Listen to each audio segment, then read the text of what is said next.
Welcome to Zim Celebrity TV. Unfortunately, nyaya dzatakuigirai nyaya dzinorwadza dzinonzwisa tsitsi. Tragic news. Former Warriors and Orlando Pirates striker Tendai Ndoro has passed away at the age of 40. Tichitaura kudai mukomana is normal, mukomana ashaya atisiya. Tinongoti ngazorore murigare. Asi nyaya iripo guys ndeyekuti munongoziva mega zvinhu zvakaitika muupenyu hwake. A lot of things zvakakanganisa upenyu hwake. Mukomana aitamba bhora zvisingaiti, akatanga kuzikanwa nevanhu too much.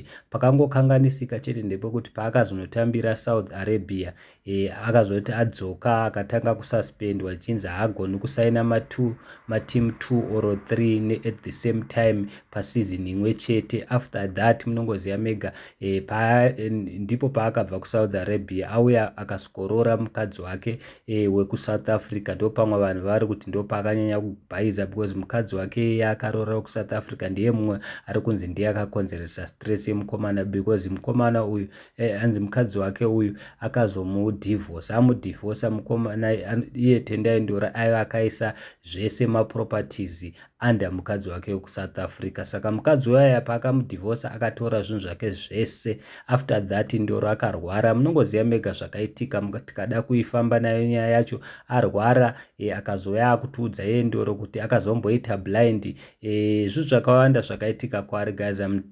Handitoda kukunyepera. Akatozombogara almost 1 month asingaoni, akaoperatwa akazoita zvake akanyatsohila zvake zvakanaka. Tatichimuona pasocial media achisocialize achiita zvese achiti ndarite achitoenda kuchechi, but nhasi taakushamisika tichinzwa kuti mukomana atisiya. Handisi guys munoti kudini hazvo, asi ndo nyaya iripo. Mukomana is normal but he was the best player remuZimbabwe most of the time. Munongoziva mega isusu vamwe vanhu tatisingangosapoti Orlando Pirates, taisapota edu matimu, but paaitamba taiuya tichisapota Orlando Pirates, but titosapota iye mukomana anga achigona zvisingaite. So guys handizivi tinoti kudini hazvo, asi ndo nyaya iripo. Vamwe vanhu varikuredza kuti stress, mukomana anga aine stress because akamboenjoya life yake zvakanaka, zvikazouya zvinhu zvese zvikamupararira. Vamwe vari kudedzera kuti akaita munyama, vamwe vanhu vari kuti akabhaiza pakuroora mukadzi wekuSouth Africa, because after aroora mukadzi wekuSouth Africa zvinhu zvake zvese